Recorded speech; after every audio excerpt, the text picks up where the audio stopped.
Rayalaseema Ramanna చౌదరిలో dialogue చెప్పాను. నిన్న జరిగింది మర్చిపోను, నేడు జరగాల్సింది వాయిదా వేయను, రేపటి గురించి ఆలోచించను. కానీ గతం గతం, నిన్న జరిగింది మర్చిపోవాలి, ఈరోజు ఏం చేయాలనుకోవాలి, రేపు ఇంతకంటే మంచి పనులు ఏం చేయాలని ఆలోచించుకోవాలి. సంక్రాంతి శుభాకాంక్షలు.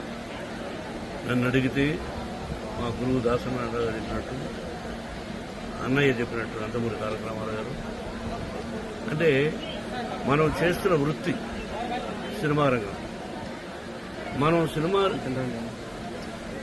ఫినిష్ చేసి రిలీజ్ చేస్తాం. మన సినిమా హిట్ అయితేనే మనకు నిజమైన పండుగ. ఎందుకంటే చేస్తున్న ప్రొఫెషన్. అలాగే ఇక్కడ సంక్రాంతి అంటే రైతు భారతదేశానికి వెన్నెముక.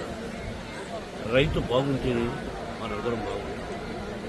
ఇంతకుముందు స్టూడెంట్స్ అక్కడ సెలబ్రేట్ చేస్తూ ఒక దోశని వడ్ల గింజలు ఇచ్చారు.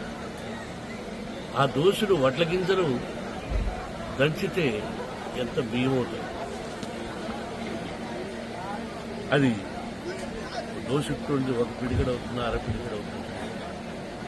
అది ఒక మనిషిని బ్రతికిస్తుంది.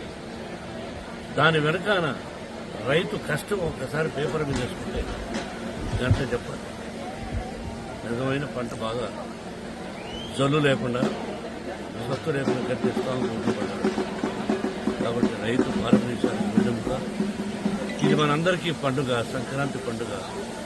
సంక్రాంతి లక్ష్మి అందరి ఇళ్లలోకి వచ్చి అందరూ సుఖ సంతోషాలతో సౌభాగ్యంగా 100 సంవత్సరాలు క్షేమంగా ఉండాలని, కరువు కాటకాలు రాకూడదని ఆ షిరిడి సాయినాథని ప్రకృతిని